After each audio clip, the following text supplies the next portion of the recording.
मेरे हिसाब से मेंस में एक सिंगल क्वेश्चन भी कैलकुलेशन का नहीं। हर सवाल 2 से 3 सेकंड में टूटेगा। देखिए सवाल बहुत भयंकर है। पूरे दुनिया जहान में यूट्यूब पे कंपैरिजन कर लीजिए, इस पूरे यूट्यूब पे सवाल पे हंगामा मचा हुआ, चुटकियों में आंसर निकाल लोगे। कहता है जी इससे कुछ विसरण निकाला, जिस ऑप्शन में पानी बढ़ा वो मेरा सही आंसर है। तो ये 41 बड़ा है 87 से, नहीं 131 बड़ा है 77 से, ठीक है 87 बड़ा है 41 से, ठीक है 77 बड़ा है 131 से, नहीं। तो मेरे प्यारे बच्चों एक ही सेकंड में आप ये समझ गए कि सर ए और डी ऑप्शन मेरे सही नहीं है। तो 20 लीटर में भी स्प्लिट 7 का मल्टीपल होगा, 32 में भी स्प्लिट 7 का मल्टीपल होगा, तो ऑप्शन में भी स्प्लिट 7 का ही मल्टीपल होगा। तो ढक्कनों इन दोनों में देखो स्प्लिट ये 7 का मल्टीपल है, ये मेरा आंसर है।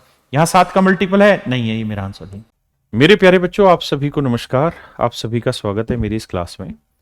मेरे प्यारे बच्चों 26 अक्टूबर को एसएससी सीजीएल मेंस का एग्जाम हुआ था, एक ही शिफ्ट में पेपर हुआ, 30 क्वेश्चन आए थे।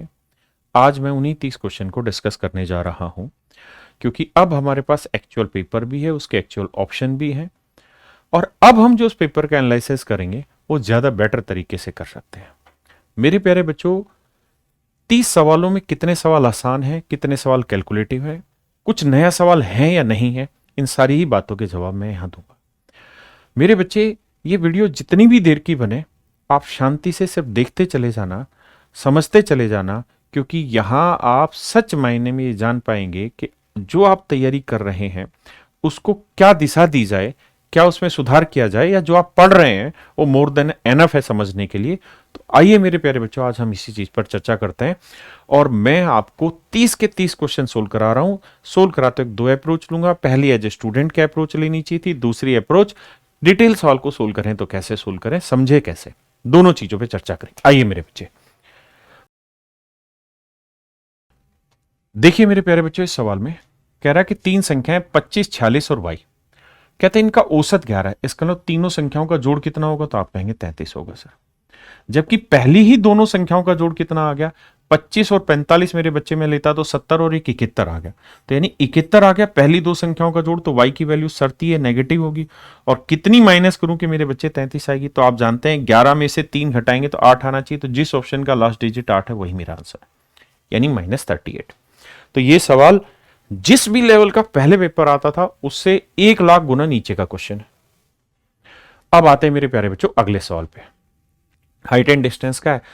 अगर मैं इसे एज ए स्टूडेंट चेक करूं तो मुझे सवाल पढ़ते वक्त ये समझना है कि एक टावर के शीर्ष से, from the top of a tower the angle of depression of the top of a 10 metre high building is 60 degree. कहता है 10 मीटर ऊंची एक बिल्डिंग है, ये वाली, यहां से इसका एंगल ऑफ डिप्रेशन जो दे रखा है मेरे प्यारे बच्चों 60 डिग्री दे रखा है डिप्रेशन, लेकिन हमें तो एलिवेशन की तरह लेना है। और कह रहा है दोनों के बीच के डिस्टेंस 50√3 है। 60 डिग्री रेशियो क्या बनाता है, ये √3, इतनी लेंथ √3, ये लेंथ मेरे बच्चे 1। अब ये 1 यूनिट रिप्रेजेंट कर रहा है दोनों टावर के बीच की लेंथ, वो है 50√3, तो 1 यूनिट 50√3, तो √3 यूनिट हो जाएगी 50√3 गुना √3 यानी 150। 150 ये लेंथ होगी, 10 ये लेंथ होगी, तो टोटल लेंथ होगी 160। टावर की ऊंचाई पूछी थी तो आंसर आ गया 160। क्या इस सवाल के लेवल में कोई चेंज आया, नहीं, घटा है। जिस लेवल पे पहले सवाल आते थे उससे भी अच्छे लेवल पे घटिया सवाल दिया। आइए मेरे बच्चे, कहता है एक व्यापारी अपने माल का विक्रय मूल्य क्रय मूल्य से 42% अधिक अंकित करता है। कहता है उसका जो सेलिंग प्राइस है या जो उसका मार्क है वो कोस्ट से 42% ज्यादा कीमत लिख रहा है, और वो 15% का डिस्काउंट दे रहा है। तो प्रॉफिट परसेंट बताइए मेरे बच्चे, आप सक्सेसिव भी लगा सकते हैं, वरना एज ए स्टूडेंट अगर मैं इस सवाल के ऑप्शन देखूं तो मुझे दिख रहे हैं 21, 42, 35, 27, यानी ऑप्शन ही बहुत दूर दूर है। अगर मेरे बच्चे पहले मैंने 42% ऊपर कीमत लिखी, फिर 15% डिस्काउंट दिया, तो मैं सक्सेसिव लगाऊंगा, तो सक्सेसिव में पहले तो 42 में से 15 घटाऊंगा, 42 में से 15 घटाऊंगा 27, और अभी सक्सेसिव वाली वैल्यू और घटाऊंगा तो उत्तर 27 से छोटा आएगा, और 27 से छोटा ना ये है ना ये है ना ये है, केवल एक ही ऑप्शन है 21, केवल एक ही ऑप्शन है 21। मतलब मात्र 1 से 2 सेकंड में आपने सवाल को पढ़ने के बाद क्रैक कर दिया। अगर आप करना भी चाहें, बिल्कुल धीरे धीरे समझना चाहें, तो आप ये कह सकते हैं कि 100 की चीज 142 रुपए लिख दी, अब इसका 15% डिस्काउंट दे दिया। ऑप्शन इतनी दूर है कि आपको सोचना ही नहीं है भाई, यहां 140 होता, उसका 15% निकालना मुश्किल नहीं। आपको अगर ऑप्शन नजदीक नजदीक हो तो दिक्कत है। अगर इसका मुझे 15% निकालना होता तो 100 का 15%, 15 छिके 21 रुपए का डिस्काउंट दे दिया, तो यानी लगभग चीज 121 में भेज दी। 100 की चीज 121 यानी प्रॉफिट आ गया 21, लगभग में भी आप आंसर पे पहुंच जाएंगे। भाई 140 का 15% निकालना कोई बड़ा काम नहीं है ना। 100 का 15% 15 है और 40 का 15% 6 होता है। 15 चौको 60 तो 21 हो गया। देखिए मेरे बच्चे इस सवाल को, देखिए यार ये आपका स्टैट्स का क्वेश्चन है, बहुत बेसिक सा सवाल है, सीधा सीधा फ्रीक्वेंसी पे क्वेश्चन में पूछ रखा है मॉडल क्लास का। अगर इस क्वेश्चन को सोल्व करना हो तो सभी को उतना ही टाइम लगना है, मुझे भी, आपको भी, हर एक को, क्योंकि डाटा सिंपल लिखा है, सीधा फार्मूले में फिट कराना चाह रहा है। कोई लॉजिक हो तब तो आदमी सोच के जल्दी से कर दे, और दूसरी बात लॉजिक भी लगाएंगे तो भी उसमें उतना ही समय लगेगा, यानी 5 से 7 10 सेकंड में ही सवाल हो जाना है। सॉरी, आइए मेरे भाई, तो देखिए लोअर लिमिट लिखते हैं, प्लस में frequency of modal class minus F1 upon में twice of frequency of modal class minus F1 minus F2 into H। अब मजे की बात समझिए कि अगर आप ध्यान देंगे तो मोड कितना दे रखा है 48.5, लोअर लिमिट कितनी दे रखी है भाई 46.5, तो यानी 46.5 और आगे प्लस का साइन है तो इसको इधर लाएंगे, कितना बचेगा 2, यानी ये तो सीधा सीधा 2 आ गया। अब फ्रीक्वेंसी ऑफ मोड क्लास कितनी दे रखी है मेरे प्यारे बच्चों, तो आप कहेंगे sir the frequency of the model class is 34, ये 34 है, उससे अगली क्या दे रखी 32, तो ये ट्वाइस ऑफ 34 माइनस 32, और फ्रीक्वेंसी ऑफ सक्सेडिंग क्लास कितनी दे रखी है मेरे प्यारे बच्चों, वो 25 है, इनटू H है, ये मेरी वैल्यू। अब आप जानते हैं 34 में से 32 गया 2 से 2 कट जाएगा, यहां 1, यानी जो इसका डिफरेंस आएगा वही मेरे प्यारे बच्चों हमारा आंसर आएगा, और कुछ है ही नहीं। तो देखो 34 दूनी 68, 32 और 25 को जोड़ोगे तो यह आएगा कितना मेरे बच्चे 57, घटाएंगे कितना आया 11, तो H की वैल्यू आ गई 11। अगर आपको इतना भी घटाने में दिक्कत है तो आप ऐसे सोचो कि ये 34 जमा 34 है, तो 34 से कितना मतलब 34 इससे कितना ज्यादा 2, और 34 इससे कितना ज्यादा है 9, तो 9 और 2 11 ज्यादा हो गया, तो H की वैल्यू सीधी 11 आ रही है। अब मेरे प्यारे बच्चों कौन ही बच्चा होगा जिसने आज तक एसएससी की तैयारी करी और इन सवालों को नहीं पढ़ा, है ना। हर एक बच्चे ने पढ़ा, मैं कहूं कि मैंने पढ़ा रखा है सवाल, तो आप जाके यूट्यूब पे देख लो, हूबहू सवाल दिखा रखा है, लेकिन ये इतने बेसिक सवाल है कि हर किसी को पता है। आप जानते हैं कि स्क्वायर है, ये इक्विलेटरल ट्रायंगल है, ये एंगल 15 डिग्री बनना है, ये एंगल भी 15 डिग्री बनना है, बस इन्हीं कोणों में आपस में रिलेशन दे रखा है, और कुछ सवाल ने कर नहीं रखा। आइए मेरे प्यारे बच्चों, कह रहा है the marks obtain by 15 students out of a maximum of 25 in a test are given this find the product of the modes of this set. मेरे बच्चों सवाल में कह रहा है कि भाई जो प्रोडक्ट निकाल दो किसका, मोड्स का, मोड्स लिखा, मोड नहीं लिखा, मोड्स लिखा हुआ, यानी 2 आंकड़े ऐसे होंगे जो ज्यादा बार आ रहे होंगे। कौन कौन से चेक करते हैं जरा हिंदी में देखते हैं भाई। 13 आगे है कहीं, 13 एक बार है 2 बार है, ठीक है। 11 आगे है नहीं है, 16 आगे है नहीं है, 15 आगे है एक बार 2 बार, उसका 18 नहीं है जी, 12 पहले ही नहीं आया था, उसका 14 भी नहीं है, 10 भी नहीं है, उसका 22 भी नहीं है, 21 भी नहीं है, 20 भी नहीं है, 17 भी नहीं है, 24 नहीं, बाकी रिपीट नहीं है, यानी 13 2 बार आ रहा है मेरे भाई, और मेरे प्यारे बच्चों 15 2 बार आ रहा है। तो 2 मोड में दोनों का प्रोडक्ट पूछ रहा है। अब प्रोडक्ट आप निकाल रहे हैं, 5 को 3 से गुना करेंगे तो आखिरी अंक क्या आएगा 5, तो जिस भी ऑप्शन का आखिरी अंक 5 होगा वो मेरा आंसर, और वो केवल ऑप्शन डी है ना। आइए मेरे बच्चे देखिए ये पार्टनरशिप से रिलेटेड क्वेश्चन है, पढ़ते हैं। कह रहा 2 दोस्त हैं ए और बी, उन्होंने एक बिजनेस स्टार्ट किया 1.5 लाख रुपए और 2.5 लाख रुपए लगाकर, 1.5 लाख रुपए और 2.5 लाख रुपए लगाकर बिजनेस स्टार्ट किया, और उन्होंने डिसाइड किया कि भाई हम प्रॉफिट जो बांटेंगे वो अपनी पार्टनरशिप मतलब कैपिटल के रेशियो में बांटेंगे, इन्वेस्टमेंट के रेशियो में बांटेंगे। तो मेरे बच्चे अगर आप इसका रेशियो लेंगे तो 5 3 15 और 5 5 25, इसका मतलब ये तय हुआ कि ए और बी ने ये डिसाइड किया है कि वो अपने इन्वेस्टमेंट को 3:5 में रख रहे हैं, शुरुआत में 3:5 में रख रहे हैं, और जो भी प्रॉफिट होगा उसे 3:5 के रेशियो में बांटेंगे। हाँ जी, आगे कह रहा है 1 वर्ष के बाद अर्जित लाभ 6 लाख रुपए, कहता जी 1 साल के बाद जो उनको प्रॉफिट हुआ है मेरे प्यारे बच्चों, after an year the profit earn was ₹6,000, कहता है 1 साल के बाद 6 लाख रुपए का प्रॉफिट हुआ है, तो 6 लाख रुपए 3:5 में बांटना चाहिए, हाँ है ना। फोन बंद कर देना बेटा, 3:5 में बांटना चाहिए। अब कह रहा है each of them added ₹50,000 to their respective profits, कहता है जो भी 6 लाख में ए और बी का हिस्सा आया उसमें दोनों ने 50,000 रुपए अपनी तरफ से मिलाए, दोनों ने 50,000 रुपए मेरे प्यारे बच्चों अपनी तरफ से मिलाए, यानी 6 लाख रुपए को तो 3/5 में बांटा, उसका 50,000 रुपए और अपनी तरफ से जोड़ दिया और फिर पूरे पैसे को इन्वेस्ट कर दिया एक नए धंधे में, और उस धंधे से मेरे प्यारे बच्चों उनको 4,20,000 रुपए का प्रॉफिट हो गया। तो सवाल में पूछ रहा है कि अर्जित लाभ में ए का हिस्सा क्या होगा। मेरे बच्चे दो चीजें, आपको मैंने क्लास में भी ये बात साफ समझा रखी है कि परसेंटेज की दूसरी क्लास में मैं ये बात बताता हूं कि अगर आपसे आखिर में रेशियो पूछे, फ्रैक्शन पूछे, परसेंटेज पूछे, तो ये कंपैरेटिव वैल्यू होती है और वहां आप मात्र कंपैरिजन के थ्रू ही आंसर निकाल सकते हैं, है ना। लेकिन आप कहेंगे सर इसमें तो कंपैरेटिव वैल्यू पूछी नहीं, इसमें तो एक्चुअल वैल्यू पूछी है। लेकिन एक्चुअल नहीं पूछी, सोच के देखोगे तो उसने ये पूछा कि भाई 4,20,000 रुपए को किस रिश्ते में बांटेंगे, किस अनुपात में बांटेंगे। वो जो अनुपात पूछ रहा है ना, वो तो आपका कंपैरेटिव है ना।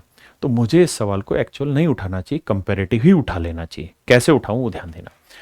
सबसे पहले आप ये देखिए कि हमारा प्रॉफिट कितना हुआ है, टोटल 6 लाख। अगर मैं डिटेल में करूंगा तो 6 लाख को 3 और 5 में बांटूंगा, है ना। लेकिन आपको 6 लाख की कोई जरूरत नहीं है, बस आप ये देख लीजिए अगर टोटल प्रॉफिट 6 लाख रुपए था मेरे बच्चे, अगर टोटल प्रॉफिट 6 लाख रुपए था और दोनों 50,000 रुपए और इन्वेस्ट कर दे रहे हैं, तो 50-50 मिलाएंगे तो कितना हो गया, 1 लाख इन्वेस्ट कर दिया। तो इसका मतलब 1 लाख इन्होंने और इन्वेस्ट कर दिया, 6 लाख पहले से था, यानी अब इनके पास टोटल पैसा हो गया 7 लाख। अब इनके पास टोटल पैसा कितना हो गया, 7 लाख। 7 लाख हो गया, मतलब 6 लाख रुपए इनके पास पहले से प्रॉफिट था, 1 लाख इन्होंने और इन्वेस्ट कर दिया। तो क्या मैं देसी भाषा में ये नहीं कह सकता कि ये जो लोग हैं, ये इनके पास जितना भी पहले से प्रॉफिट है उसका 1/6 हिस्सा दोबारा से इन्वेस्ट कर रहे हैं। क्या आप इस बात को समझते हैं कि नहीं? फिर से समझाता हूं, इसी बात को समझने की कोशिश करो। देखो जी, 6 लाख रुपए को कोई यूनिट नहीं निकालना, कुछ नहीं कि सबका रेशियो निकालो, टाइम पास ही मत करो, सब पुराने मेथड।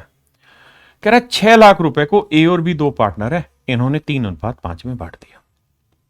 ठीक है जी, हमें कोई आपत्ति नहीं, 3:5 में बांट दिया।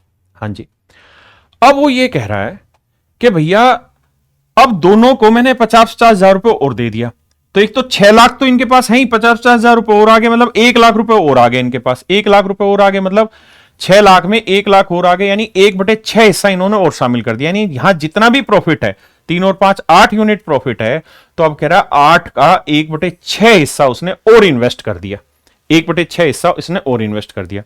तो आप कहेंगे सर इसका 1/6 तो निकालना मुश्किल हो जाएगा। हां मुश्किल है, तो करो क्या, 6 से सबको मन मन में सोचो गुना कर रहे हैं, 6 से गुना कर रहे हैं तो 48 हो गया, ये 6 5 30 हो गया, ये 6 3 18 हो गया। अब ये बताओ 48 का 1/6 तो निकाल दोगे? हाँ सर 48 का 1/6 8 होगा। तो यानी 8 रुपए इन्होंने और इन्वेस्ट किया, तो इस 8 में 4 रुपए ए ने इन्वेस्ट किया, 4 रुपए बी ने इन्वेस्ट किया, तो 18 और 4 22 ये हो गया, 30 और 4 34 ये हो गया।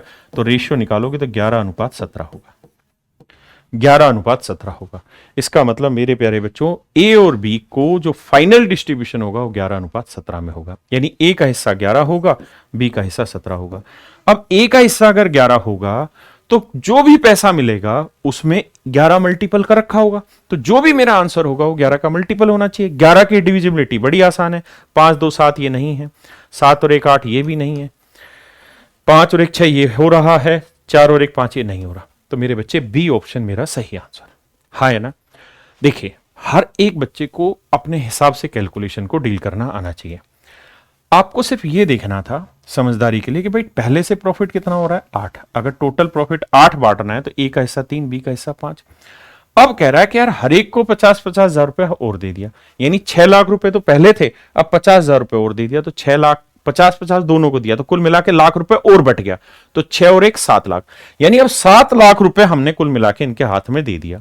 तो जो 1 लाख रुपए इनको और दिया है, यानी 6 लाख पहले से दे रखा था, 1 लाख और दे दिया, मतलब जितना प्रॉफिट पहले बांट रहे थे अब उसका एक हिस्सा 1/6 हिस्सा और बांट रहे हैं। तो इसका 1/6 हिस्सा निकालना कौन सा मुश्किल काम है। अगर आपको डाटा सेट करना नहीं आ रहा तो 8 और 6 का एलसीएम ले लो, कितना है 24, तो 3 से गुना कर दो, सॉरी 3 से ना, अब हो जाएगा। तो ये इसके पास 9 आ गया, इसका 15, अब 24 का 1/6 कितना हुआ 4, तो 4 को 2 2 में बांट दो, क्योंकि दोनों को 50-50 हजार रुपए दे रहे थे। तो इसके पास आ गया 11 हिस्सा, इसके पास आ गया 17 हिस्सा, हाँ है ना। और पल्ले नहीं पड़ रहा तो आप इसको ऐसे सोचो कि भाई 6 लाख रुपए पहले से थे, अब हर एक को हम 50-50 हजार रुपए और दे रहे हैं, तो यानी हर एक के हिस्से में जो प्रॉफिट कुल था पहले उसका 1/12 हिस्सा जोड़ दे रहे। तो जैसे मर्जी कर लीजिए, आंसर आ जाएगा। देखिए मेरे प्यारे बच्चों, इस सवाल में कह रहा है एक क्यूबॉइड है और उसकी लेंथ ब्रेड्थ हाइट दे रखी 632।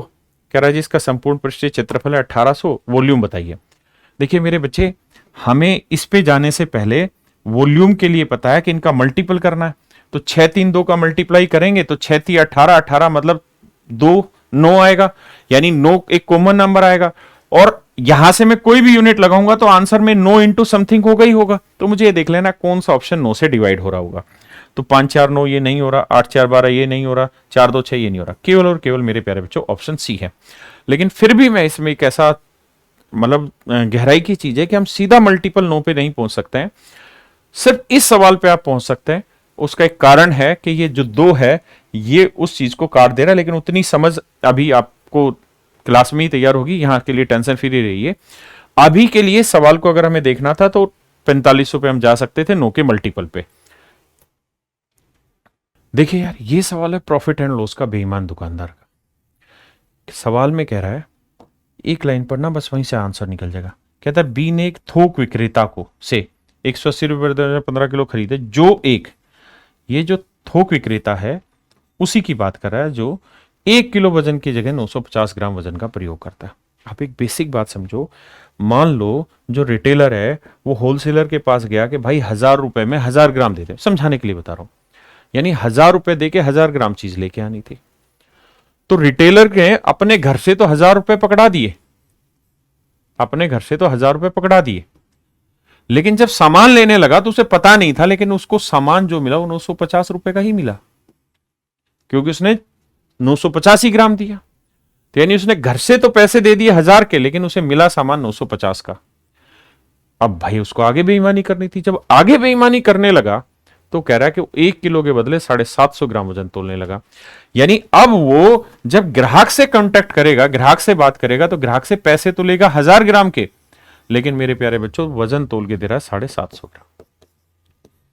अब सोल्व करेंगे, 1000 से 1000 कटा, 0 से 0 कटा, 5 15 5 75, 15 19 95, तो 15 से कोई चीज 19 हो गई, तो कितने का प्रॉफिट हो गया मेरे बच्चे? 4। तो 4/15 का प्रॉफिट। आप जानते हैं 1/15 कितना होता है? 6 सही 2/3। 1/15 कितना होता है? 6 सही 2/3, और 15 1/15 6 सही 2/3 होता है मेरे बच्चे। अब हमें 4 4 6 24, 4 दूनी 8, 24 और 2 26, तो 26 में है कोई आंसर? वो हमारा आंसर हो। तो ऑप्शन मेरे प्यारे बच्चों डी, डी मेरा आंसर हो।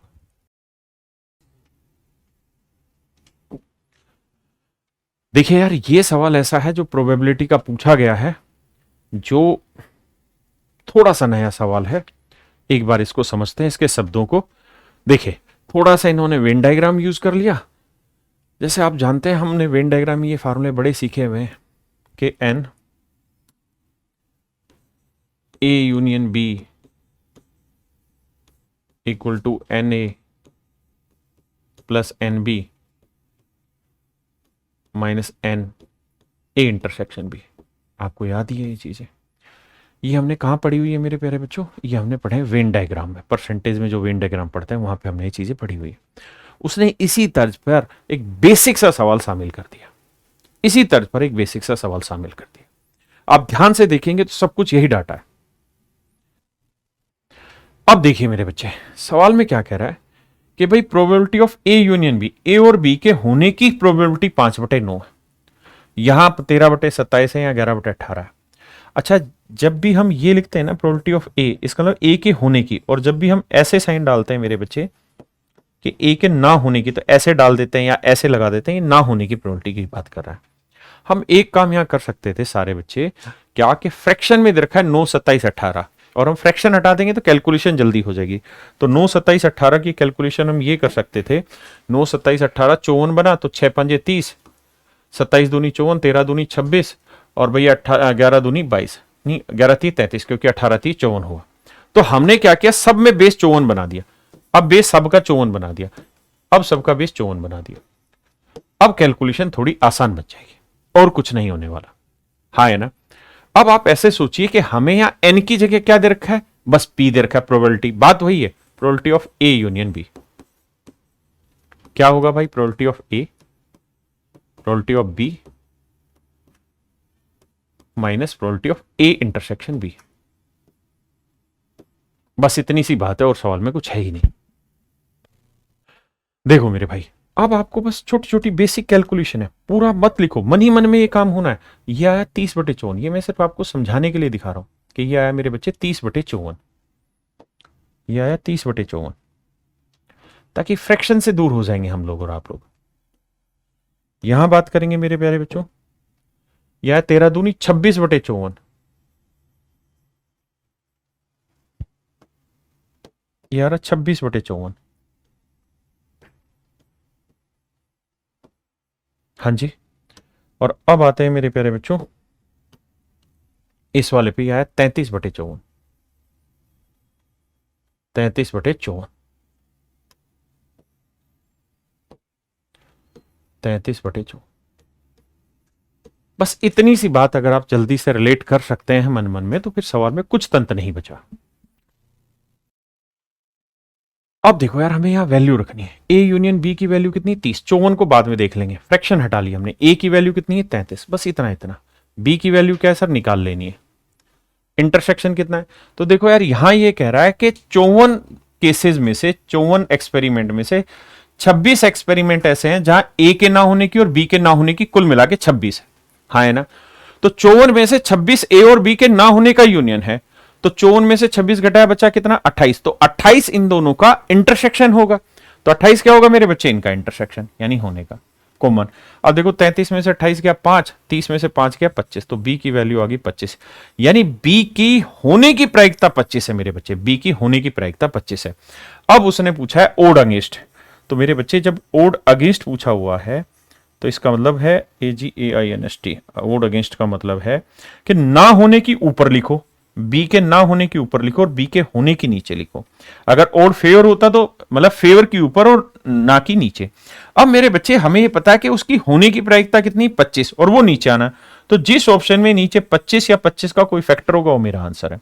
ये 25 का फैक्टर नहीं है, ये 25 का फैक्टर नहीं है, ये 25 का फैक्टर नहीं, केवल 25 ही है, तो ऑप्शन सी। अगर मुझे ना होने की निकालनी है तो टोटल केस 54 है, 54 में से 25 घटाएंगे मेरे भाई, कितना बचा, 29, 29/25।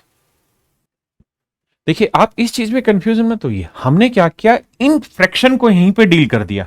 हम यहां पे लिख के सोल्व करके डील करते हैं, हमने इनको यहीं डील कर दिया। 18, 27, 9 का एलसीएम ले लिया, 54 बटे में 54 बना लिया। 54 बनाने के लिए इसे 6 से गुना करना था तो इसे 6 से कर दिया, इसे 2 से करना है यहां 2 से कर दिया, यहां 3 से करना था यहां 3 से कर दिया।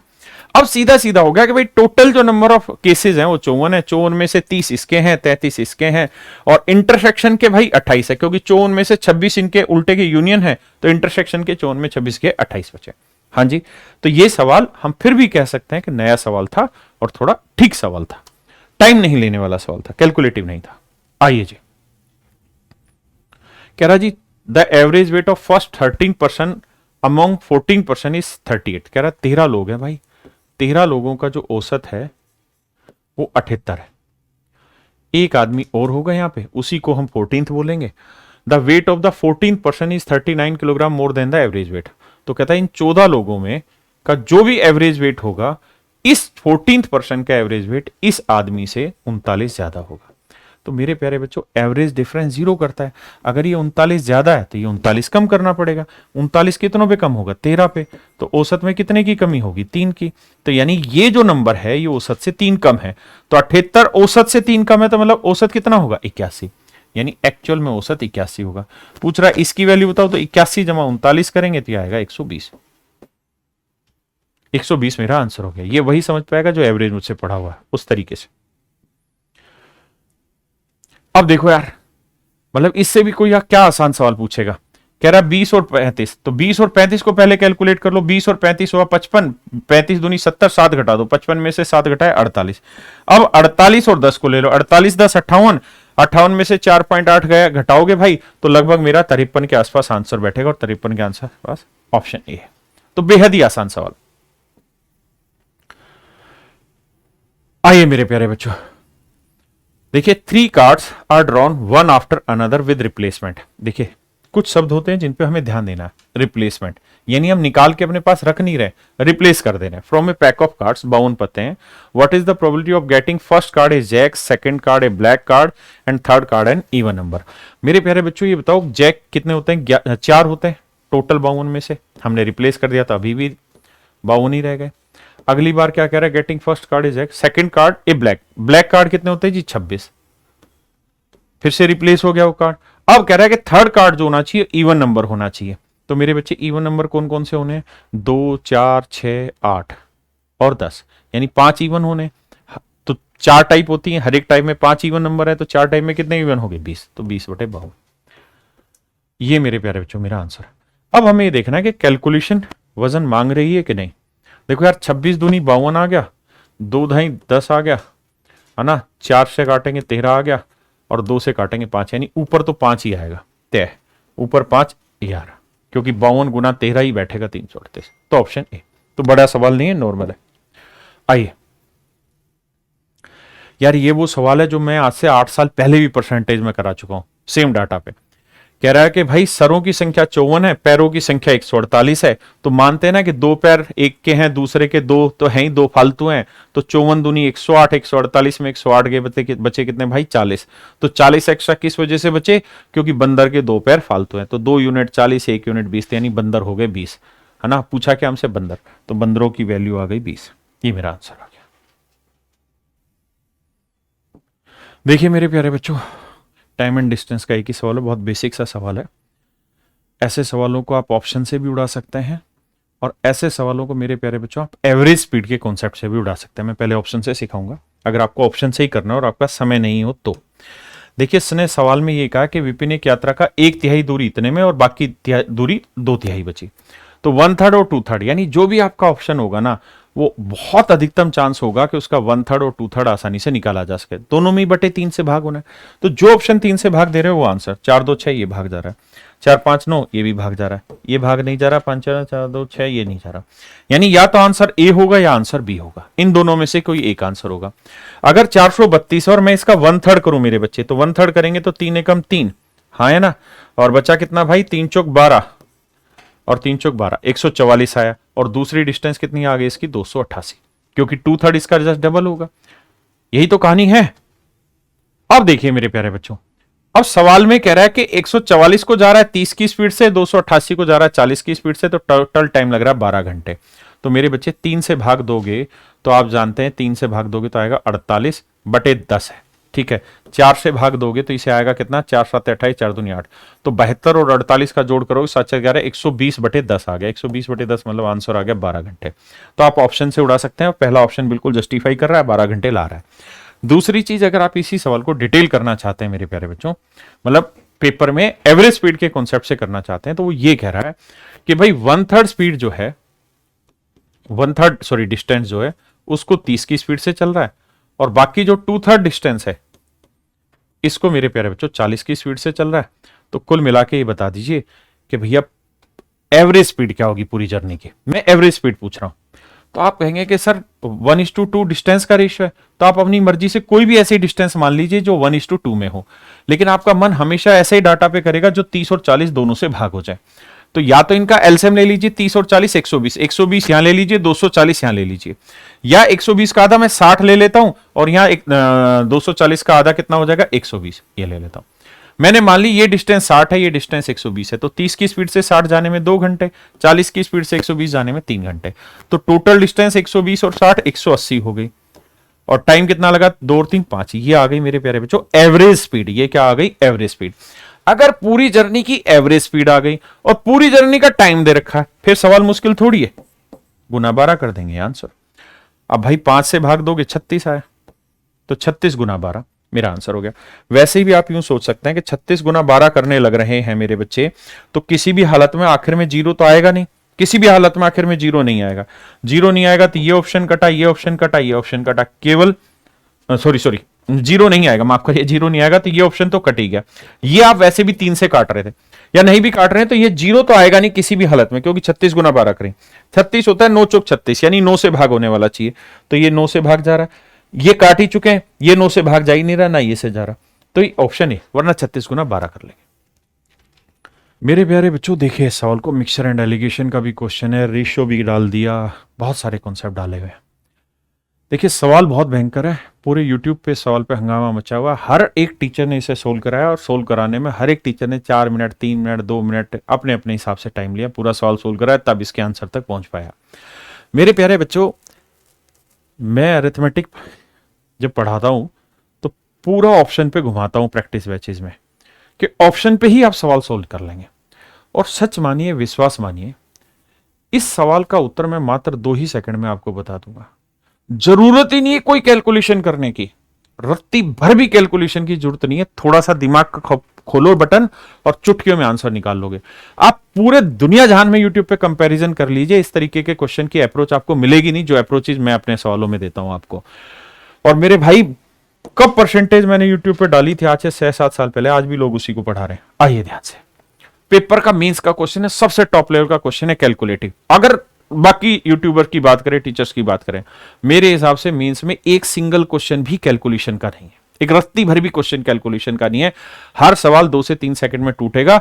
मात्र 1-2 प्रोबेबिलिटी का, एक क्वेश्चन प्रोबेबिलिटी का ऐसा है जो बच्चों ने पहले नहीं करा होगा, नया होगा। बाकी सारे ही तो सवाल फुद्दू फेंक रखे हैं, लेकिन हवा उठा रखी है फुद्दू उनके लिए जो मुझसे पढ़े हुए वो। आइए देखिए मेरे भाई, सवाल पढ़ते हैं। कह रहा है कि 80 लीटर का एक मिश्रण है, उसमें स्प्रिट वाटर का रेशियो 7:9। मेरे भाई, वो कोई भी क्वेश्चन देगा ना तो पागल नहीं है, वो क्वेश्चन में कुछ ना कुछ आपके लिए ऐसा छोड़ेगा कि राकेश यादव की प्रैक्टिस बैच में वो चीज कवर हो जाए। स्प्रिट वाटर का रेशियो 7:9 है। कहता है जी, इससे कुछ मिश्रण निकाला, 20 लीटर मिश्रण निकाला हमने, और उसके बदले उतना ही पानी मिला दिया। तो मेरे प्यारे बच्चे, जो 20 लीटर मिश्रण निकाला है उसके अंदर भी स्प्रिट वाटर का रेशियो 7:9 ही रहेगा, बिल्कुल। तो ये तय है कि उसके अंदर पानी का हिस्सा ज्यादा है, स्प्रिट का हिस्सा कम है। आप कहेंगे हाँ सर, बात तो सही है, स्प्रिट का 7 है, वाटर का 9 है, तो यानी पानी का हिस्सा 9 है, स्प्रिट का हिस्सा 7, यानी पानी ज्यादा है, स्प्रिट कम है। 80 लीटर में से आपने कुछ हिस्सा निकाला, तो जो निकाला उसमें स्प्रिट वाटर 7:9, यानी जो निकाला 20 लीटर उसमें भी पानी ज्यादा है, और जो बचा है उसमें भी पानी 7:9 है। तो पानी उसमें बचे हुए में भी ज्यादा, और ऊपर से हम उसमें 20 लीटर पानी और मिला दे रहे हैं। भाई है क्या, कह रहा है 80 लीटर मिश्रण है, स्प्रिट वाटर का रेशियो 7:9 है, 20 लीटर निकाल के दूसरे बर्तन में डाल दिया, अब जो बचा उसके अंदर 20 लीटर पानी और डाल दिया। तो मेरे भाई नियम है, एक बूंद भी निकालोगे तो उसी रेशियो में निकलेगी जिस रेशियो में मिश्रण है। तो मिश्रण में स्प्रिट वाटर का रेशियो 7:9 है, तो मतलब पानी का हिस्सा स्प्रिट से हर हाल में बड़ा है। जो निकालोगे उसके अंदर भी पानी बड़ा होगा, और जो बचा है उसके अंदर भी पानी बड़ा होगा, और जो बचा है उसके अंदर ऑलरेडी पानी बड़ा, और ऊपर से आप 20 लीटर पानी और डाल दोगे, मतलब पानी का इंटेक और बढ़ जाएगा, मतलब पानी की वैल्यू और बढ़ जाएगी। यानी पूरे सवाल में पानी ही पानी और कुछ है ही नहीं। बस आपको यह समझना है कि पूरे सवाल का उत्तर में पानी ही बड़ा होगा और कुछ नहीं। सिर्फ यही सोचना था, जिस ऑप्शन में पानी बड़ा वो मेरा सही आंसर है। हाँ है ना, मेरी पॉइंट समझ गए? फिर से लॉजिक देता हूं, स्प्रिट वाटर है, पानी ज्यादा है, स्प्रिट कम है। हमने 20 लीटर निकाला तो 20 लीटर के अंदर भी पानी ज्यादा होगा, स्प्रिट कम होगी। अब हमने इसके अंदर 20 लीटर बचे हुए पानी मिला दिया, तो जो मिलाया पानी, पहले ही पानी ज्यादा था, ऊपर से और पानी मिला दिया तो पानी और ज्यादा हो गया। अब उसमें से 32 लीटर निकाला, तो जो 32 लीटर है उसमें भी पानी का हिस्सा ज्यादा जाएगा।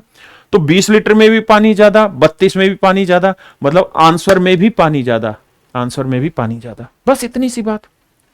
अब ये देखिए, उसने कहा कि ratio of water to spirit, यानी वाटर का हिस्सा बड़ा होना चाहिए। तो ये 41 बड़ा है 87 से, नहीं। 131 बड़ा है 77 से, ठीक है। 87 बड़ा है 41 से, ठीक है। 77 बड़ा है 131 से, नहीं। तो मेरे प्यारे बच्चों, एक ही सेकंड में आप ये समझ गए कि सर ए और डी ऑप्शन मेरे सही नहीं है। मेरे प्यारे बच्चों, विद इन ए सेकंड आप समझ गए ए और डी ऑप्शन मेरे सही नहीं है, बी और सी में से आंसर है। अब क्या करें सर, फंस गए? ना भाई, फंस क्यों रहे? अभी दिमाग दौड़ाते हैं। अब ये बताओ, स्प्रिट क्या है? 7वां हिस्सा। स्प्रिट क्या है? 7वां हिस्सा, 7:9। तो मेरे भाई, हर हाल में ना स्प्रिट का जो हिस्सा होगा वो हमेशा 7 का ही मल्टीपल चलता रहेगा। आप कुछ भी कर लीजिए, जब तक चलता रहेगा, जब तक जो हिस्सा निकाला है वो 1/7 ना निकाला गया हो, जब तक 1/7 ना निकाला गया हो। अब अगर आप ध्यान दें तो 80 में 20 लीटर निकाला, 80 में 20 लीटर क्या होता है? 1/4 होता है। तो यानी स्प्रिट का हिस्सा हमेशा ही 7 का मल्टीपल होगा। तो 20 लीटर में भी स्प्रिट 7 का मल्टीपल होगा, 32 में भी स्प्रिट 7 का मल्टीपल होगा, तो ऑप्शन में भी स्प्रिट 7 का ही मल्टीपल होगा। तो ढक्कनों इन दोनों में देखो, स्प्रिट ये 7 का मल्टीपल है, ये मेरा आंसर है। यहां 7 का मल्टीपल है, नहीं है, ये मेरा आंसर नहीं। मतलब मेरे प्यारे बच्चों, ऑप्शन सी मेरा आंसर। सोली क्यों करना, मात्र 2 सेकंड का क्वेश्चन है। भाई इधर उधर पढ़ोगे तो यही होगा कि पेपर लेंदी है, पेपर तूफान आ गया, बड़ बड़ बड़ बड़ बड़ बड़ बड़। कुछ नहीं, बहुत आसान पेपर है, सिर्फ समझने की कोशिश करो, चुटकियों में 16 जगह ऑप्शन से क्रैक कर देंगे। मेरा practice batch free of cost है, आओ पढ़ो उसमें और यही सारी अप्रोच जानो, हवे पे मत घूमो। आइए अब इस सवाल को समझाते हैं डिटेल में। देखिए, मैं कहीं पे भी आपसे ऐसी जगह तुक्के नहीं लगवाता जहां आपको दिक्कत महसूस हो, गलत नहीं होने देता चीज को। मेरे बच्चे, हमें यह समझना है कि वो 20 लीटर निकाल रहा है 80 में, तो 1/4 है, वो 4 कभी भी 7 को नहीं काट पाएगा, तो 7 का मल्टीपल आखिर तक बचेगा ही बचेगा, और स्प्रिट हर हाल में 7 से भाग होने वाली ही चाहिए। तो सबसे पहला चुटकियों में एक समझना चाहिए था कि पानी का इंटेक सवाल में सबसे ज्यादा है, तो मेरा ए और डी कट गया, 1 सेकंड में समझ में आता है। 7:9, आगे के लिए ध्यान रखना, पानी ज्यादा है, मिला भी पानी ही रहे हो तो पानी और ज्यादा हो जाएगा, यानी पानी पानी हो रहा है, मतलब पानी ज्यादा है, उसको पकड़ लो। जो ऑप्शन पानी ज्यादा दिखा रहा हो ठीक है, तो बी और सी दिखा रहा था। फिर ये देखो कि स्प्लिट जो 7 का मल्टीपल है हर हाल में 7 का रहेगा जब तक वो 1/7 ना होता, यानी 80 लीटर और यहां कुछ ऐसा होता है जिसकी फ्रैक्शन 1/7, वो है नहीं, क्योंकि 80 लीटर और 20 लीटर 1/4 है, तो कोई दिक्कत वाली बात नहीं। अब मैं सवाल को डिटेल समझाता हूं, ध्यान से मेरी बात समझना। मेरे प्यारे बच्चों, 80 लीटर का मिश्रण था, ठीक है जी, 80 लीटर का एक मिश्रण था। कहता है इससे हमने 20 लीटर निकाल दिया, तो 80 में 20 लीटर निकाल दिया मतलब कितना हुआ, 1/4 निकाल दिया। यानी जो 20 लीटर आपने मात्रा निकाली है मेरे बच्चे, जो 20 लीटर मिश्रण आपने निकाला है मेरे बेटा, उसमें भी तो स्प्रिट वाटर का रेशियो क्या है, तो आप कहेंगे सर स्प्रिट वाटर का रेशियो 7:9 है, क्योंकि जो निकालोगे उसमें भी वही रेशियो रहेगा, जो बचा उसमें भी वही रेशियो रहा। तो मेरे बच्चे, जितना भी मिश्रण रहा होगा आपका कंटेनर ए में, उसका 1/4 आपने निकाल फेंका, यहां दे दिया बी बर्तन में, बचा कितना, 3/4। आप कहेंगे हाँ सर 3/4 बच गया, लेकिन जो बचा है उसमें भी तो स्प्रिट 7/9 ही रहेगा, बदलेगा थोड़ी। अरे अरिथमेटिक मैंने ही पढ़ाना है भाई सबसे पहले, तो मेरे बच्चे इस बात को समझो, अरिथमेटिक ही आ रहा पेपर में सारा, एडवांस का कुछ भी नहीं आ रहा, पूरा पेपर अरिथमेटिक, और आने वाले समय पूरा अरिथमेटिक दौड़ेगा, और मुझसे बढ़िया अरिथमेटिक कोई नहीं पढ़ा सकता। पढ़ा सकते हैं, ये सब मेरा गलत है, लेकिन मैं बहुत अच्छा पढ़ाता हूं, ये मुझे पता है अरिथमेटिक का।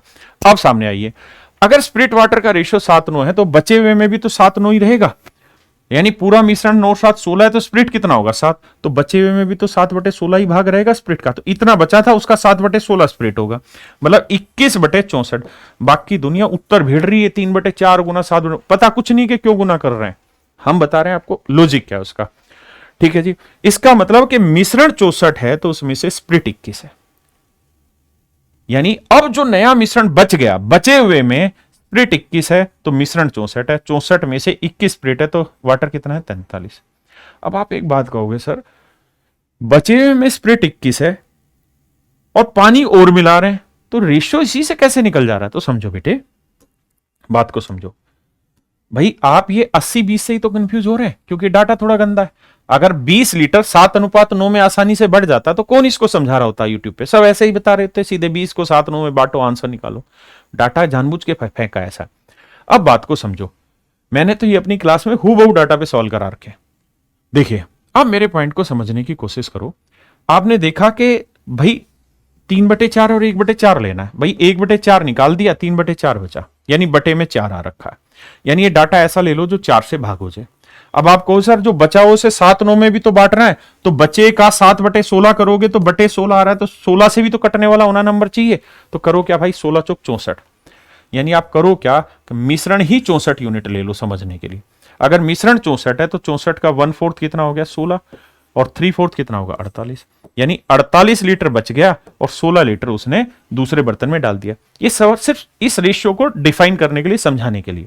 आपने कहा जी ठीक है, अब इस 48 लीटर में स्प्रिट वाटर कितने रेशियो में, 7/9 में, तो बांटोगे 7 और 9 16 थी 48, 7 थी 21 स्प्रिट हो गया, 27 वाटर हो गया, बिल्कुल है। अब 16 लीटर जो मिश्रण बाहर गया उसके बदले 16 लीटर पानी आया, तो 16 लीटर पानी जोड़ दिया, तो जोड़ोगे तो मेरे भाई 7 6 13, 2 1 3 1 4 43 21, यानी स्प्रिट वाटर का रेशियो मेरे प्यारे जो 21:43 आ गया। स्प्रिट वाटर का रेशियो 21:43 आ गया, हाँ है ना, क्या मेरी बात समझे कि नहीं? यही मैं समझा रहा हूं कि इतना लेंदी भी आपको नहीं करना, ये सिंपली क्रैक हो रहा था आपका यहीं से 2164 से कि भाई स्प्रिट 21 होगा तो वाटर 43 होगा। अब मेरे बच्चे जो बचा हुआ मिश्रण है, यानी पहला 20 लीटर निकालने के बाद जो बच गया उसमें स्प्रिट वाटर का रेशियो है 21:43। अब कहता है बचे हुए में से हमने मतलब बचे हुए में पानी डालने के बाद जो रेशियो बचा वो 21-43 बचा। पानी डालने के बाद 21-43 कैसे है वो डिटेल में मैंने एक्सप्लेन किया क्लास में, चीजें समझा की सेम ही डाटा पे मैंने एक्सप्लेन किया हुआ सवाल। अब बात को समझो, बात यह है कि अगर अब 21:43 में स्प्लिट वाटर है और इससे मैं 32 लीटर मात्रा निकालूंगा, 32 लीटर मात्रा निकाल रहा हूं, तो उस 32 लीटर में भी तो स्प्लिट वाटर 21:43 ही रहेगा। बोलो भाई 21:43 रहेगा या नहीं रहेगा? और जो भाई सोच रहे थे ना कि वो 7 का मल्टीपल स्प्लिट क्यों होगा, वो इसलिए होगा कि ये 7 जो है ना ये हमेशा यहां मौजूद रहेगा, ये तब तक मौजूद रहेगा जब तक ये इसको ना काट दे, क्योंकि 16 तो कभी भी काटेगा नहीं 7 को, ये जब तक ना काट दे जब तक नहीं होगा। हाँ है ना? तो इसलिए मैंने कहा कि बटे 4 था तो वो 7 को काटेगा ही नहीं, और जोड़ भी 7 को नहीं काटने वाला था। क्या मेरी बात समझे कि नहीं समझे? समझ गए। अब यार इन दोनों मिश्रणों को, यानी जो बी बर्तन है उसके अंदर 20 लीटर ये मिश्रण है, 32 लीटर ये मिश्रण है, दोनों को मिलाना। मिलाएं कैसे सर? मिलाने का तरीका जी, इसको पहले 9 7 16 ले लो, 21 43 64 ले लो, इक्वल करो। इक्वल करने के लिए भाई से 4 से गुना करो, इसे 1 से। अब भैया पहले से हमें 20 लीटर लेना है, दूसरे से 32, तो यहां 20 कर दो भाई, यहां 32 कर दो, तो 20 चौक 80, 32, 16 दूनी 32, 16 पंजे 80, 5:2 में मिलाना, तो 5 से इधर गुना और 2 से इधर, 2 से इधर, तो देखो गुना 43 दूनी 86 और 45 131 आ गया, तो पानी 131 आ गया। ढूंढना ही नहीं कुछ भी, पानी जिसमें 131 है वही मेरा आंसर है। कौन से में था? 131 ही था। हाँ है ना? तो समझे, मतलब हमें सवाल को पूरा पढ़ना ही नहीं है, पूरा इतना डिटेल में जाना ही नहीं है, पहले ही खटाखट सोल्व कर जाएंगे हम सवाल को। मैंने आगे पढ़ाई नहीं 32 लीटर के साथ क्या कहानी हुई और क्या रेशियो बना, मैंने तुरंत बता दिया पानी का हिस्सा ज्यादा होगा, 2 ऑप्शन काट दिए, उसके बाद कहा कि स्प्लिट हमेशा 7 का मल्टीपल होगा, 1 ऑप्शन फिर कट गया, मेरा सीधा से 1 सेकंड में आंसर आ गया। कहां से लेंदी पेपर हो गया? हाँ, कुछ लोगों के लिए लेंदी है जिनको इतना पढ़ाना नहीं आता अर्थमेटिक उतना तरीके से।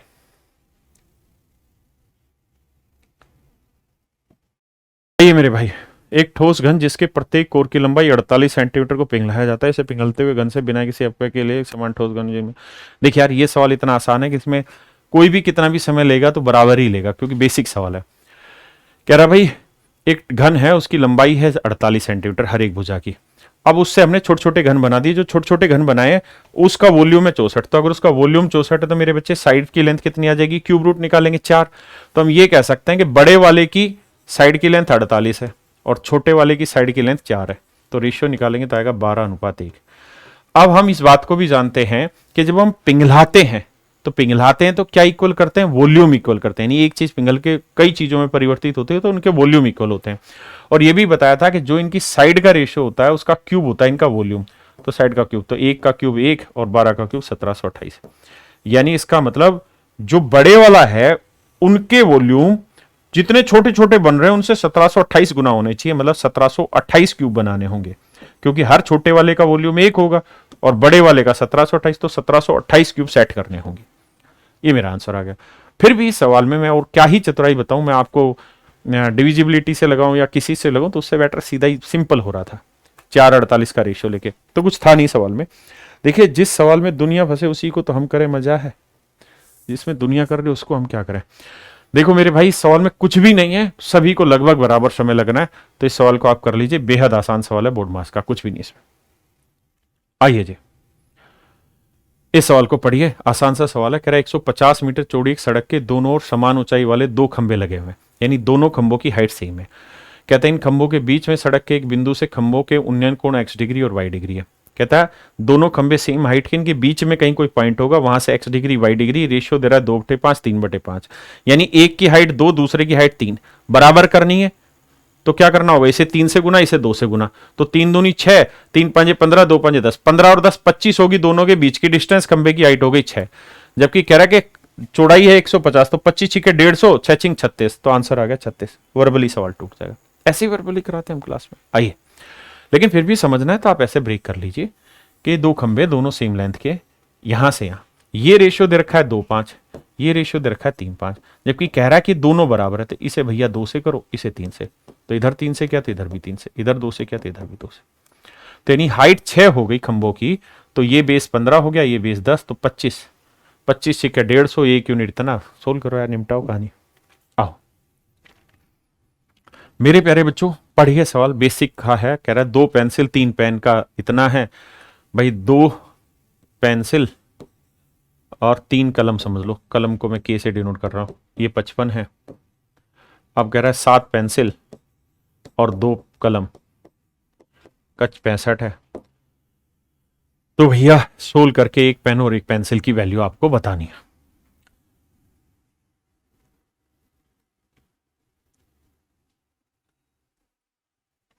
देखिए इसके अंदर क्या ही शॉर्टकट लगाए कोई। अब इसमें क्या कर सकते हैं, कोफिशिएंट इक्वल करके सोल्व कर सकते हैं भाई, बहुत लेंथी टाइम नहीं लगना, 10-15 सेकंड का सवाल है, हर कोई इतने में लेगा। या फिर क्या है, यहाँ कुछ संभावनाएं ऐसी तलाशना जिससे जोड़ करें दोनों का तो इनके कोफिशिएंट आपस में इक्वल आ जाए। लेकिन मेरे बच्चे सवाल इतना आसान दे रखा है कि मैं उस संभावना पे आपका समय खराब नहीं करना चाहता। वैसे वो भी इसका एक तरीका और बड़ा आसानी से उससे निकल रहा है, लेकिन मैं प्रैक्टिकल बात करता हूं, हाइपोथेटिकल सिचुएशन आपके सामने क्रिएट नहीं करता। तो सिंपली सोल्व करो, कोफिशिएंट को निकाल कर आंसर दे दो। देखिए यार, इससे फुद्दू आज तक कोई सवाल आया ही नहीं होगा। पी क्यू आर का सीधा रेशियो दे रखा है, क्यू यहाँ पे भी 4 है, यहाँ पे भी 4 है, तो पी दे रहा है 3, क्यू 4, आर 7। तो पी दे रहा है 3, क्यू 4, 3 और 4 7, क्यू 4 है, आर 7 है, 7 4 11। आर पी की बात करें तो 7 और 3 10, तो रेशियो आ जाएगा 7 11 10। बताओ इससे आसान क्या ही सवाल देगा मीन्स में। आइए मेरे बच्चे, कहता है यदि 6 अंकों की संख्या है 11, पी 9, क्यू 4, तो मेरे बच्चे 24 से भाग होना है, तो 24 से भाग देने के लिए 8 और 3, 8 का भाग देना है तो 9 क्यू, यानी यहां कोई नंबर है, और 4, ये नंबर 8 से भाग जाना चाहिए। 8 से भाग जाने के लिए आप क्या ढूंढ लो, 4 से भाग होने वाला चाहिए। 4 से भाग होने के लिए यहाँ क्या क्या रख सकते हैं, 0 रख सकते हैं, 2 रख सकते हैं, 4 रख सकते हैं, 6 रख सकते हैं, 8 रख सकते हैं। 4 की डिविजिबिलिटी आखिरी 2 भाग होने ना चाहिए ना। अब मेरे बच्चे 8 से भाग देना है, तो बस देखो 8 से भाग देंगे तो 900, देखो ये 9 मान लो क्यू है, यहाँ क्यू थोड़ा गंदा लिखा हुआ है, तो 800 अलग दे दो, बचा कितना, एक क्यू 4। तो यहां पे अब ये देखिए कि 8 से भाग देंगे, 8 एकम 8, बचा कितना भाई 2। अगर मैं 0 लेता हूं तो 2 8 या 24 ये भाग जाने लग रहा है, 2 से किसी भी हालत में नहीं जाएगा, फिर 4 से लेंगे क्योंकि वो गैप बनना भी तो चाहिए। अब 4 अगर मैं यहां पे लेता हूं मेरे बच्चे, तो भैया 8 8 8 ने 72, सॉरी 8 एकम 8, बचा कितना 4, 8 8 8 एकम 8, बचा कितना 1, फिर 4 6, 8 8 64, ये भी भाग जा रहा है, फिर 8 से भी भाग जाएगा क्योंकि 4 का गैप आ गया ना। तो 0 4 और 8 3 नंबर सेट होंगे, यानी क्यू की जो वैल्यू सेट होगी मेरे प्यारे बच्चों, क्यू की जो वैल्यू सेट होगी वो 0 4 और 8 सेट होगी, और कुछ सेट ही नहीं हो सकती। अब आते हैं पी पे, तो 3 से भाग होने के लिए अंकों का जोड़, तो देखो 4 और 1 5 और 1 6, ये 3 से भाग हो गया, 9 3 से भाग हो गया, तो पी प्लस क्यू चाहिए। तो पी एक ऐसा नंबर लेना है जो क्यू में जोड़ने पे 3 से भाग हो जाए, लेकिन सवाल में कह रहा है कि इनका प्रोडक्ट करना है P इंटू क्यू और उसकी मैक्सिमम वैल्यू। तो 0 से तो कोई भी आंसर आएगा नहीं, क्योंकि 0 को कुछ भी लोगे तो गुना करके 0 ही आ जाएगा, हाँ है ना। तो इसलिए सबसे पहले कोशिश करनी है कि मुझे मैक्सिमम मल्टीप्लीकेशन लेना है, तो सबसे बड़े नंबर से टक्कर मारे। तो 8 में क्या जोड़ें कि 3 से भाग हो जाए, तो आप कहें 8 भाई आप सर 4 जोड़ दो तो भी भाग हो जाएगी, 1 जोड़ दो तो भी भाग हो जाएगी, 3 4 7 जोड़ दोगे तो भी भाग हो जाएगा, 7 के बाद 10 तो जोड़ नहीं सकते क्योंकि एक अंक है। तो सर हम P की वैल्यू 7 ले लेते हैं, Q की वैल्यू 8, तो 8 7 56 मेरा आंसर आ जाएगा। देखिए आसान सवाल है, ये सिर्फ और सिर्फ डिपेंड करता है कि आप किस तरीके से सवाल को देखते हैं, और जैसे आपने पढ़ा होगा उस तरीके से अप्रोच करिए, आसानी से हो जाएगा। अब देखिए यार, प्रिंसिपल है 10,000, रेट है 20%, कहता है हाफ ईयरली कैलकुलेट करो तो रेट हो जाएगी 10%। अब प्रिंसिपल कह रहा है जी 10,000 से लेके 14,641 है और रेट है 10%, तो 10% की फ्रैक्शन 10 से 11 होती है, यानी हर हाफ ईयर में 10 से 11 होगी। तो ये देखो 10 की कितनी पावर आ रही है, तो आप कहेंगे सर 1 2 3 4 4 पावर आ रही है, इसका मतलब इसका आंसर जो होगा 4 हाफ ईयर होगा, 4 हाफ ईयर होगा, क्योंकि हाफ ईयरली। और हमें क्या चाहिए मेरे बच्चे, ईयर में कैलकुलेट करना है, तो 4 हाफ ईयर को ईयर में कन्वर्ट करेंगे कितना आएगा, तो क्योंकि जो पावर इसकी यहां सेट होगी वही पावर इसकी यहां सेट। आपको पता ही नहीं 11 की पावर 4 मत करो, 10 की पावर 4 तो सेट पता है, 4 जीरो देख के। आइए भाई, कह रहा जी हरी कमिल नहीं कमल ललित ने एक चुनाव लड़ा, 6,050 वोटें कुल मिला के थी। 3 लड़के हैं भाई, हरी कमल और ललित, हरी कमल और ललित। कोई कहता कोई भी वोट अवैध नहीं, कमल और हरी और ललित द्वारा प्राप्त कुल वोटों से 42% अधिक वोट मिले। ठीक है जी, सवाल में कह रहा है हरी और ललित द्वारा प्राप्त कुल वोटों से कमल को, हरी और ललित द्वारा, कमल को यहां टेक दो, हरी और ललित द्वारा प्राप्त वोटों से 42% ज्यादा वोट मिले। यानी हरि और ललित को 100 मिले हैं तो इसको मिले होंगे 142। रेशियो लेंगे तो भाई ये आया 50, तो ये आया 71, यानी 71 वोट इसे मिले होंगे तो इसे मिले होंगे 50। ठीक बात है जी। तो टोटल वोट कितने हो गए, 71 और 50 121। 121 से भाग देंगे तो 121 5 से जाएगा, 20 5 100, ठीक है। तो 5 गुना जा रहा है, 5 5 2500 वोट इसे मिले होंगे, है ना।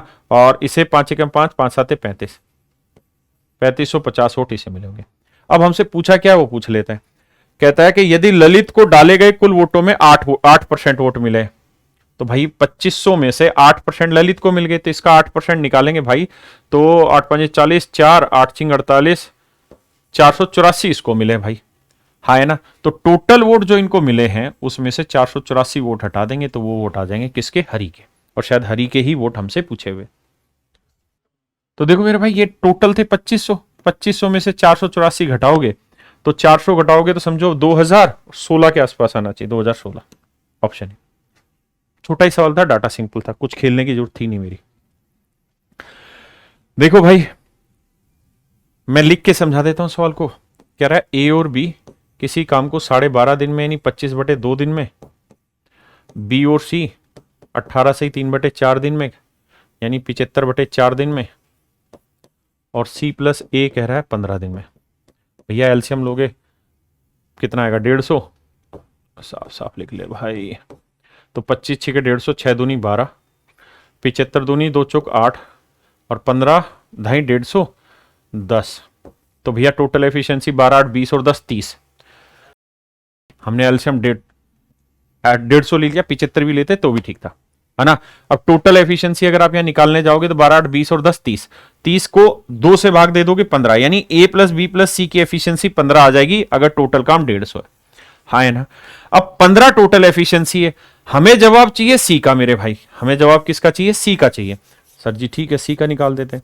तो सर ये बताओ सी की एफिशिएंसी कितनी है, तो भैया टोटल 15 है, ए जमा बी जमा सी की एफिशिएंसी है सर जी 15, अगर काम 150 लेते हैं। तो भैया सी की एफिशिएंसी निकालनी है, ए प्लस बी है सर अपने पास, हाँ सर है ना, ये रहा 12, तो ए प्लस बी 12 है मेरे बेटा। अगर ये 12 है तो सी की एफिशिएंसी कितनी आ गई सर जी 3, कमाल कर दिया 3 आ गई। अब सर वो ये कह रहा है डी जो है उसकी एफिशिएंसी सी से 40% ज्यादा है, डी की एफिशिएंसी सी से 40% ज्यादा है, डी की एफिशिएंसी सी से 40% ज्यादा है। तो मेरे भाई 3 का 40% कितना हुआ, 1.2 ज्यादा, एक तो डी को साथ लेते जो सो की तुलना में 40%, अच्छा सॉरी सिर्फ 40% है, ज्यादा नहीं 40% है, तो 40% है, मतलब डी की जो एफिशिएंसी है वो तो फिर बिल्कुल ही सिंपल हो गई, 1.2 आ गई। सवाल में फिर कुछ है ही नहीं, क्योंकि कह रहा है डी को साथ ले लेते हैं जो सी की तुलना में केवल 40% कुशल है। तो सी की एफिशिएंसी 3 है तो उसकी 40% यानी 1.2 होगी। अब कह रहा है जी 4 रो मिल जाए तो क्या तूफान मचाएंगे। तो देखो मेरे भाई 4 रो मिल जाए तो क्या कर डालेंगे उस बात पे चर्चा कर लेते हैं। देखिए यार अब एक बात बताओ, ए और बी की एफिशिएंसी कितनी है 12, सी की एफिशिएंसी कितनी 3, यानी तीनों की एफिशिएंसी 15 है और डी की 1.2 है, तो जोड़ोगे तो आएगी 16.2 और टोटल काम कितना है 150, तो 150 बटे 16.2, कुछ है ही नहीं सवाल में, पॉइंट हटाएंगे एक जीरो ऊपर आ गए, हाँ है ना। अब मेरे प्यारे बच्चों हमें पूरी कैलकुलेशन नहीं करनी चाहिए, हमें ऑप्शन में तलाश बैठानी चाहिए कि ऑप्शन कैसे दे रखे हैं, हमें ऑप्शन कैसे दे रखे हैं उस बात पे चर्चा करनी चाहिए। अब मेरे बच्चे देखें ध्यान से, तो 2 जगह 3 आ रहा, 2 जगह 27, यानी छटनी नहीं हो पाएगी, थोड़ी सी कैलकुलेशन बैठानी पड़ेगी। तो देखो चाहे 2 8 1 9, 9 से तो भाग नहीं जाएगा ऊपर वाला, 3 से भाग जाएगा, तो भैया 3 5 15, 3 चौक 12 है ना, और 3 5 15 500। अब भैया 2 से काटेंगे तो 250 बटे 57 ना, 250 बटे 27, ये मेरा आंसर आना होगा। अब 250 बटे 27 देखते हैं कौन सा आ रहा है, तो देखेंगे तो देखो 27 को 7 9 से करेंगे, 9 7 63 और 7 70 और 9 दूनी 18 और 7 25, 250, ये आंसर आ रहा है, क्योंकि बटे 27 था, नहीं सी और डी में से एक ऑप्शन था, लेकिन डी और सी में दोनों बटे 27 था, इसलिए थोड़ी कैलकुलेशन करनी पड़ी।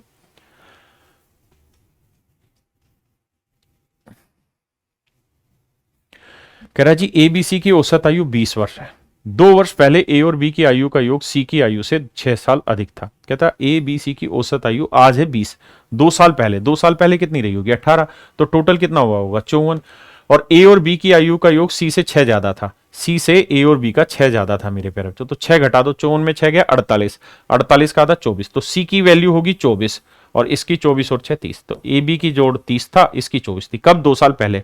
तो कह रहा है आज बताओ, तो 24 में 2 जोड़ दो भाई 26, तो सी की आज वैल्यू कितनी आ गई? 26। देखो बड़ा आसान है। आज 20 है, 2 साल पहले 18 होगी, 3 लोगों की औसत 18 है, तो 3 लोगों की टोटल कितनी होगी? 54। अब 54 को 2 हिस्सों में बांटना है जिनका डिफरेंस 6 है, क्योंकि यही तो कह रहा है कि इसकी वैल्यू इससे 6 ज्यादा है। तो 54 को 2 हिस्सों में बांटना जिनका डिफरेंस 6 है, तो जो 6 है वो 54 से पहले घटा दो, 48 बचा, 48 के हिस्से कर दो 28 ना, 48 के हिस्से 24, यानी ये 24 और ये फालतू 6, इसकी वैल्यू ही नहीं चाहिए थी, तो यहां दिमाग क्यों दौड़ाए? अब कह रहा है आज बताओ, तो 24 में 2 जोड़ 26 साल। आइए मेरे बच्चे, देखो भाई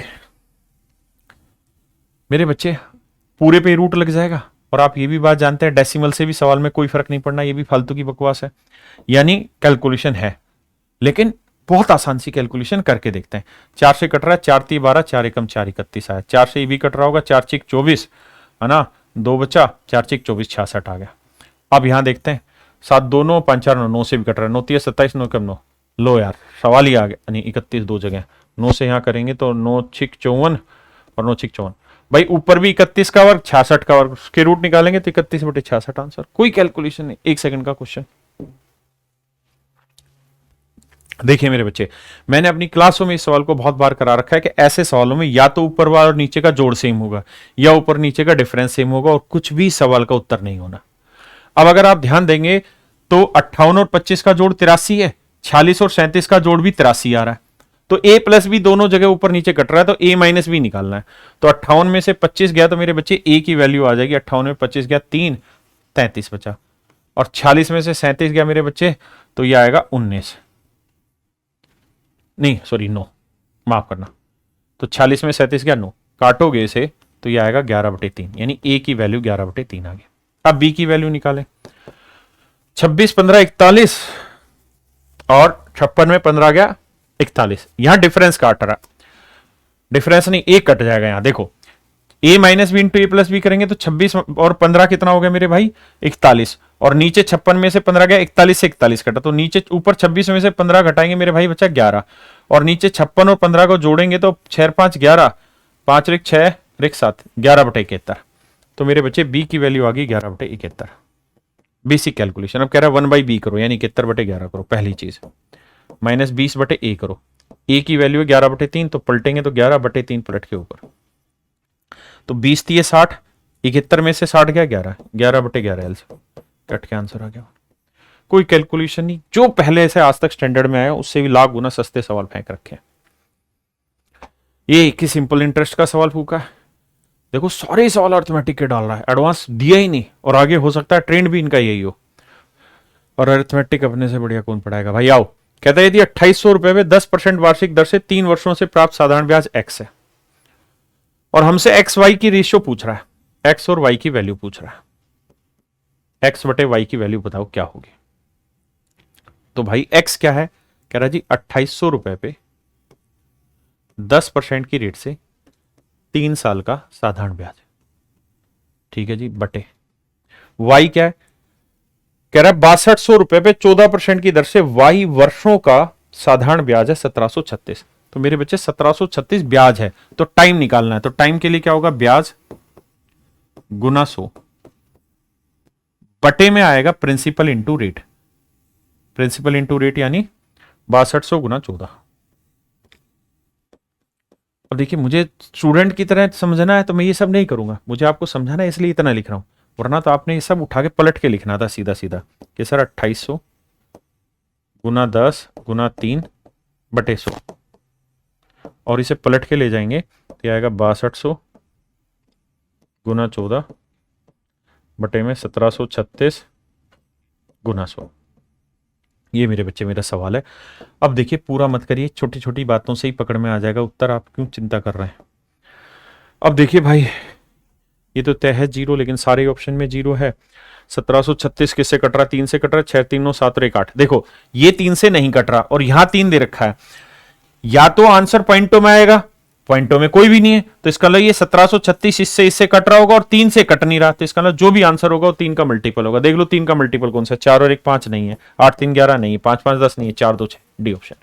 कैलकुलेशन की जरूरत नहीं, ऑप्शन डी आंसर हो जाएगा। हाँ है ना।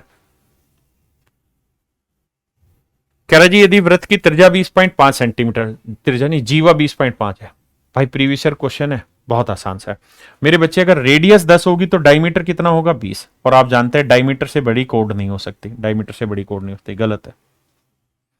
यहां कह रहा है कि रेडियस 10.25 से, तो रेडियस 10.25 से छोटी है तो डायमीटर 10.5 से छोटा होगा ना, 20.5 से छोटा होगा। डायमीटर क्या होता है मेरे बच्चे, रेडियस का डबल, 20.5 से छोटा होगा। जबकि डायमीटर से छोटी होती है जीवा, या डायमीटर के बराबर होती है, तो डायमीटर ही 20.5 से छोटा है, इसलिए ये भी गलत है। तो 2 ऑप्शन आपके गलत हो गए, बचे 2।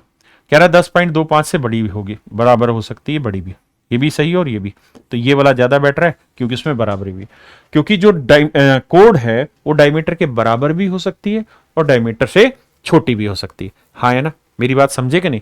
तो जो ये 20.5 है वो हर हाल में इसके डबल से छोटा होगा या उसके बराबर हो सकता है, तो इसलिए ऑप्शन डी।